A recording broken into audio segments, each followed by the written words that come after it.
تو آپ وہیں رکھیں. کسی کے گھر کے سامنے یا پھر آپ ایک جگہ پر جگہ جو خالی ہے وہاں پر ڈال دیا، دوسرا بھی آ کے ڈالے گا، تیسرا بھی ڈالے گا، چوتھا بھی ڈالے گا، پانچواں بھی ڈالے گا. اس طرح وہ جگہ پتہ نہیں کس کی ہے، وہ کچرے کا ڈھیر بن جائے گی. اس کا احساس وہ بندہ کر سکتا ہے جس کا گھر اس کے سامنے ہے. دور دراز والے تو پھینک کے چلے جائیں گے، جس کا گھر قریب ہے چاہے وہ غریب ہو یا امیر ہو، تکلیف دونوں کو برابر ہوتی ہے. ایسا نہیں ہے کہ امیر کو الگ تکلیف ہوتی ہے اور غریب کو الگ تکلیف ہوتی ہے. اور یہ بھی نہیں ہے کہ غریب تکلیفوں کو برداشت جو ہے نا وہ کر سکتا ہے کیونکہ وہ غریب ہے، اور امیر تکلیفوں کو برداشت نہیں کر سکتا کہ وہ امیر ہے. ایسا بھی نہیں ہے. تکلیف میں اور خوشیوں میں دونوں برابر ہیں اور دونوں حقدار ہیں، ملنا چاہیے دونوں کو. ایسا بھی نہیں ہے کہ غریب لوگ یا دیگر لوگ وہ امیروں کے سامنے وہ کرنا شروع کر دیں یہ تو امیر ہیں، ان کو ان کا منہ توڑنے کے لیے، فخر توڑنے کے بعد ایسے شریر لوگ بھی ہوتے ہیں. ایسا کرنا بھی برا ہے، اسلام نے اس چیز کا حکم نہیں دیا. تو دونوں صورتوں میں انتظامیہ انتظام سنبھالے اور میں اپنی ذمہ داری سنبھالوں کہ میں نے کیا کرنا ہے کچرے کے ساتھ. کچرے کا نقصان کیا ہوا؟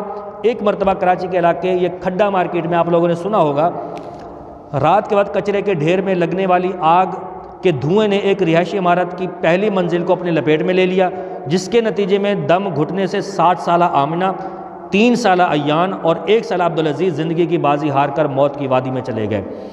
جبکہ بچوں کی جو والدہ تھی وہ تشویش حالت میں ICU میں لائی گئی، اسے داخل کر دیا گیا. اللہ کریم ان کو سب کو صبر جمیل عطا فرمائے، اس پر اجر بھی عطا فرمائے. تو کچرے کے ڈھیر کی بات ہو رہی ہے، تو کچرے کے ڈھیر میں آگ کسی نے جان بوجھ کر لگائی ہو یا ویسے لگ گئی ہو، تو جو سبب ہے وہ تو کچرے کا ڈھیر بنانا.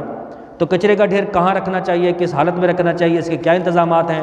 تو یہ دیکھ لیجئے کہ اپنے کام نکلوانے کے لیے جس طرح میں سنجیدہ ہوں کہ میں اپنے کام کس طرح مینٹین کرتا ہوں.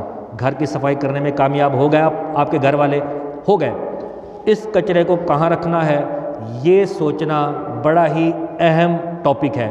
آپ جہاں جگہ ہے وہاں رکھیں اور ایسے ادھر ادھر نہ رکھیں.